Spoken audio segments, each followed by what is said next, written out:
was Dr. David Hampton, Indianapolis Deputy Mayor of Neighborhood Engagement, who you see here. He was the one who facilitated that conversation between the two groups. He gave Fox 59 his only TV interview today about what actually happened during those tense moments. I talked with him earlier this afternoon. Watch.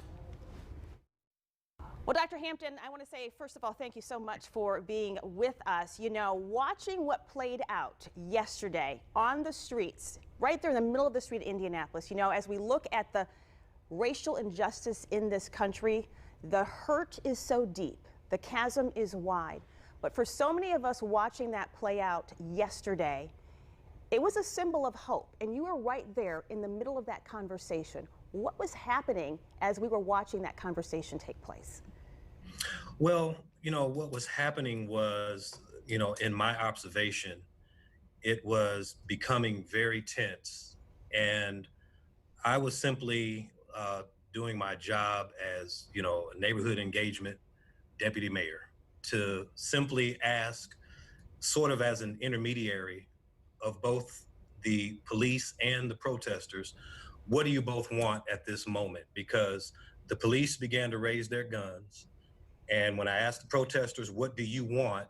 They had a list of demands, but they said they were determined to rush to the steps of the governor's mansion. I said, well, that's not going to go well. Right. And then as I asked the police, what do you want? And they said, if they go past this line, we're going to fire, you know, pepper spray and engage, you know, the rules of engagement from there. So I simply did not want to see any bloodshed, any violence. I didn't want to see an altercation. There's no way I was going to just stand there and watch that happen. What happened from there was one of the protesters asked me if we could approach the officers. So we did that together. Yeah. And the young man simply asked the officer, will you walk with us? We just want to see some solidarity. We want to see that you're willing to hear our demands, as well as understand our pain.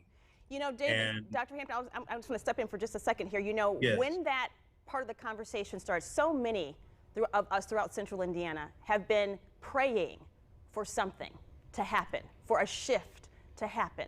And it looked as though there's something happened in the hearts of everyone who is there having those conversations. What do you think that was? Well, I think it was a visceral reaction to, you know, the commonality of our human condition. We all felt the pain at that moment. I think at that very moment, the protesters viewed the police as human. The police viewed the protesters as human.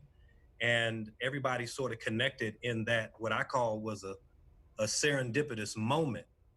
But let me make very clear, that moment took place last night. We have some difficult days yet ahead.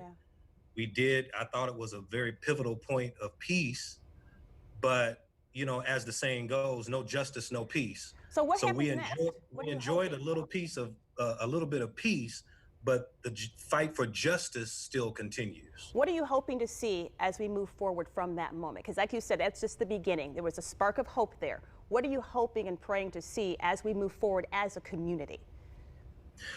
Well, one of the things that the mayor and I have discussed is really helping to find some type of, you know, at least one of the demands that the community wants. Right now, I think they feel that they haven't received anything.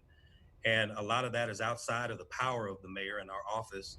But we do want to try to offer something. So we're working very hard to determine what that might be.